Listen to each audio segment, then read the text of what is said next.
This video monitor has one feature. This monitor has a feature that is quite unique. And spoiler alert, this gives you full camera control. So in this video, we'll be finding out whether the Viltrox DC-550 Pro II is for you. And if you have the first version of this monitor, we'll find out as well what are some of these new upgrades and differences that this one has over the previous model, and whether you should be upgrading or whether you should be considering this monitor at all. The big major improvement between this one and version 1 of this monitor, and not to be confused with the DC-550 non-Pro version, because there is also a non-Pro version that's a little bit cheaper. But this is the Pro version Mark II, and there's also a Pro version Mark I. But the one thing that this features that other one does not is that this gives you full camera control, which is super cool and exciting to have. Pricing, this is about $240 US, which falls under that prosumer entry-level monitor range. You get this neat carrying case, and in here we get the sun hood, the monitor itself, and NPF battery. And again, I like that the Viltrox does this, that it give you a battery and also an indicator of how much battery you have left on this. This is also a USB-C battery, so you can charge that via USB-C. You also get this, a little bracket, cool shoe bracket for a monitor with one locating pin, and a bunch of different cables, HDMI to micro HDMI, USB-C, and all of that. So pretty standard. The monitor itself looks very similar to the previous version. You still have your slot for your SD card. You have physical buttons here. This knob, your HDMI out, HDMI in, quarter 20-inch thread with a locating pin, headphone port, over here your DC input, and also if you wanted to mount this vertically, you have another quarter 20-inch thread with a locating pin and a USB-C input. This is a 5.5-inch monitor, and this is what it compares to a phone. This is a non-Pro Max version of an iPhone, just to give you an idea of the scale of this monitor. So as you can see, it's pretty slim and compact, similar to a phone.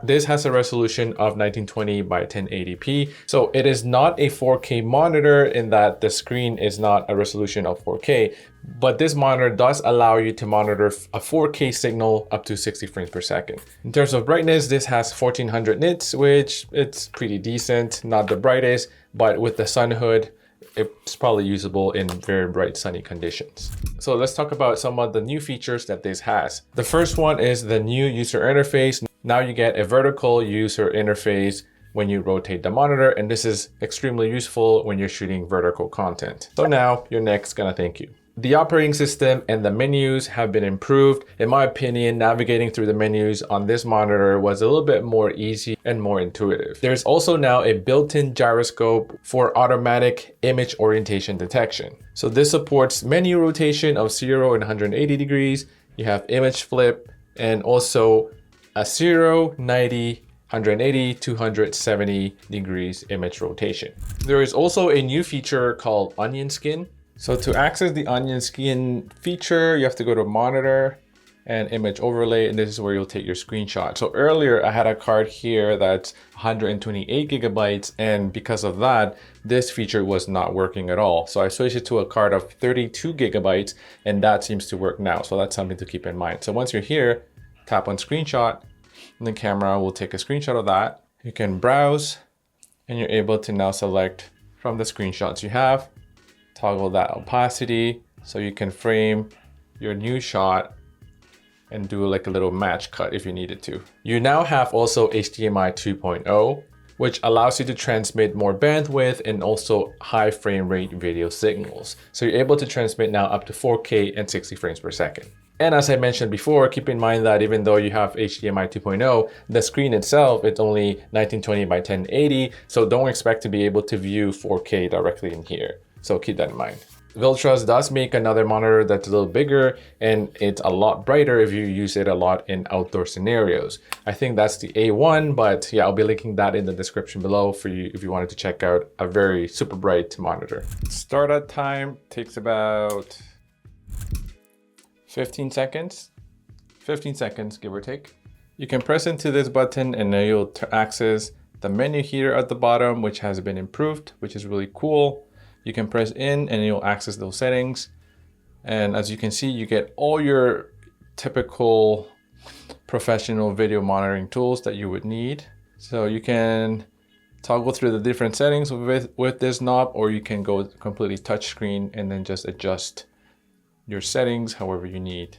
You double tap, you can also access these settings. If you slide up or down on the right side, you can adjust the backlight. And then on the left side of the screen, that'll adjust that volume. And you can set quick buttons here at the top to adjust different settings. So the UI switches to vertical shooting as soon as you rotate the monitor. So if you had a camera that was compatible with this, you would be able to go here, turn your wireless LAN, toggle that on, and then your camera with Wi-Fi enabled will show up here. You'll tap on it and connect to it. Unfortunately, the Sony a7 IV, which I have here, is not supported by this feature, so that is a bummer. But you're able to access certain camera controls with USB-C as well, nonetheless. So if you wanted to see which ones are currently supported, these are the ones on screen right now. But I hope that through a new firmware update, more cameras would be added to this list. In order to access camera controls on this with a USB-C cable, you need a USB-C cable that can transfer data and not just charging. And make sure that on your Sony camera, depending on which one you have, for example, on the Sony a7 IV, you have to make sure that remote shooting over here is off. So once you have that, you can go down here to setup and go to USB and then connection mode. I like to select here, select when connect, but this is what we're going to do. Plug this in and I'll select remote shooting over here. And this is gonna pop up on your screen in your monitor. Camera link is the camera connected, okay. And now you have this button over here that is not grayed out anymore. And this is the camera button. And you're able now to go and adjust different camera settings directly from the monitor. So you have a bunch of different shooting modes here that you can access. And here you're able to adjust the different settings like shutter speed, your aperture on your camera, ISO, white balance. You can take a photo by tapping this. And if you wanted to start recording, you have to hold, and then now you'll start recording, and then the little red square will show up here around the screen to show you that you're recording.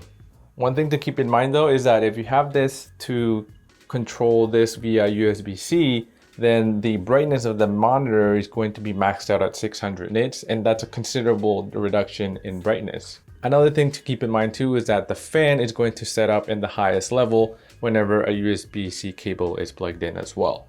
If you are on the Sony a7 IV, unfortunately, you're not able to touch to focus, but with other compatible camera models, apparently you are able to touch to focus, so that's a good addition to have, but not on this camera, unfortunately, and I don't have another one to be able to test it out for you. Should you get this monitor, I think this is a very great update for this monitor, and if you wanted touch control, features like onion skin and the ability to also touch to focus and control your camera settings from the monitor, this is definitely a very nice upgrade to the version 1. If you're out there looking for a brand new video monitor, this one is also one to consider, and I'll probably skip version 1 and just go directly to this. I still consider this under the budget friendly monitor, and also with all the specs and features that you get out of this, is definitely a adequately priced monitor. If you shoot in high frame rates and need to monitor that, this is also great for that. If you shoot a lot of vertical video, the UI for vertical shooting, it's also in this. Let me know what size of video monitors you usually go for. Look, do you go for the 5.5 inch or like the 6 inch? Yeah, let me know. And if you're still around, here are a couple more videos you could watch next, and I'll see you there.